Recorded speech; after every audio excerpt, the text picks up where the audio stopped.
5, 4, 3, 2, 1. Flex muna. Okay. Good evening mga brad. Welcome back to my vlog. At ngayon ang gagawin natin ay mag-unboxing video tayo. Na-miss ko kayo mga brad. Okay, assistant, pakibato na yan. Okay, ito. Fresh from delivery. Okay. Ito na yata yung pinakamurang air fryer so far. Diba? So, galing ito sa Kimstore. Thank you very much, Kimstore. Shout out, Kimstore. Tignan natin, no, kung maganda. Okay.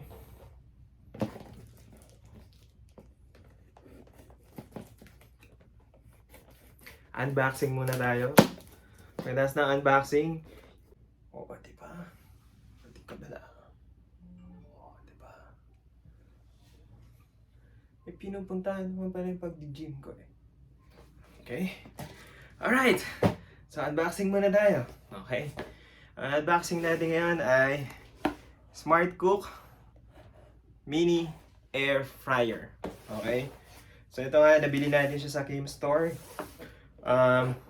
For the price of only 1,799, I think naka-sale siya, no? So I grabbed the opportunity para kunin na itong Smart Cook Mini Air Fryer. Ang kagandahan kasi dito sa air fryer, doon sa mga nababasa natin, no, is that pwede mong lutuin kahit na ano, okay, lalo na yung mga pagpiprito, okay, kasi pag pinrito pala natin yung isang pagkain, lalong lumalaki yung calorie content niya. So yun yung nagiging cost ng pagtaba, minsan magiging obese ka. At syempre dahil inahaluan natin siya ng mantika, okay, yun din yung nagiging cost ng high cholesterol, nagiging high blood. Okay, katulad ko, at an early age ay nagme-maintain na ako, so talagang kailangan ko ito, no? So that's why puspusan din yung ginagawa ko doon sa pag-gym. At mukhang may pinupuntahan naman na. Okay. Sige. So nakalagay dito. Ayan nga, oh. Yung sinasabi ko. For health enthusiasts. Okay.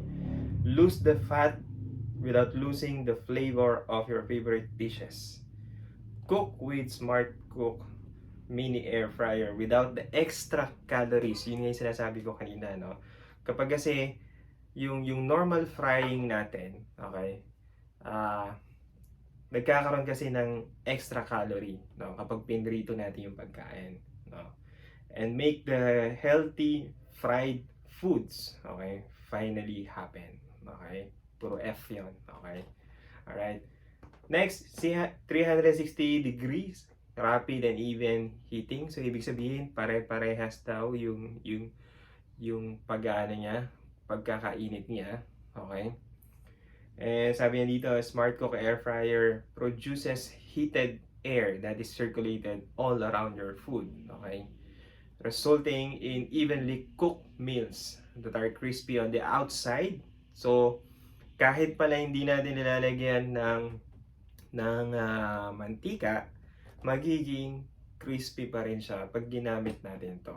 Anyways, masusubukan natin yan, no, kung gaano yan ka-effective. Okay? Next, meron daw siyang advanced feature. May automatic shut off daw siya. Okay?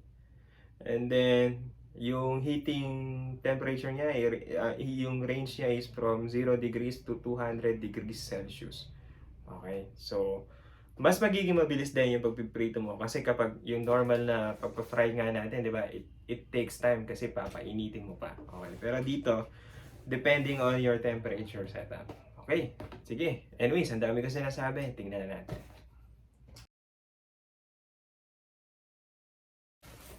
Ang unang nakita natin, yan, meron siyang Smart Cook manual, user manual.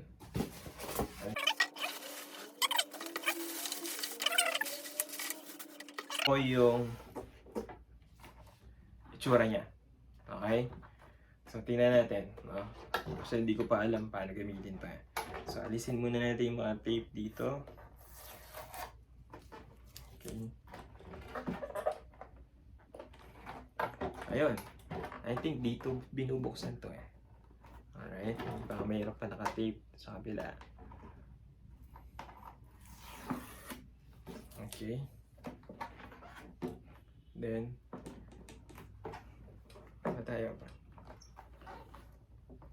Wala, baka masira ko to.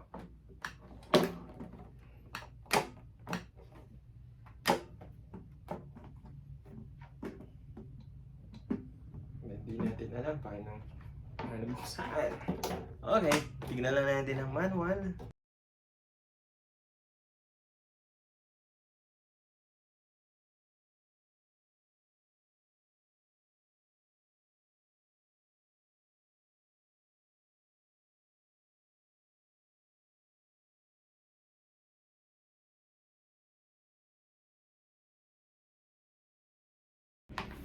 Ah, okay.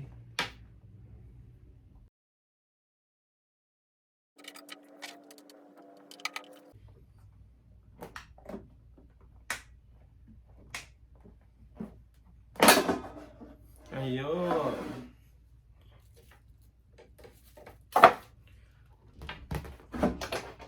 So guys, yung first time na medyo mahigpit pa siya. Okay? Pero I think since plastic lang siya, yung second time medyo okay na siya. Okay? So siguro nagdikit lang yung plastic, pero ito medyo mahigpit nga lang. So ganun siya. Okay? So discuss lang natin yung mga parts niya. Okay, ayon dito sa manual. Okay, ito yung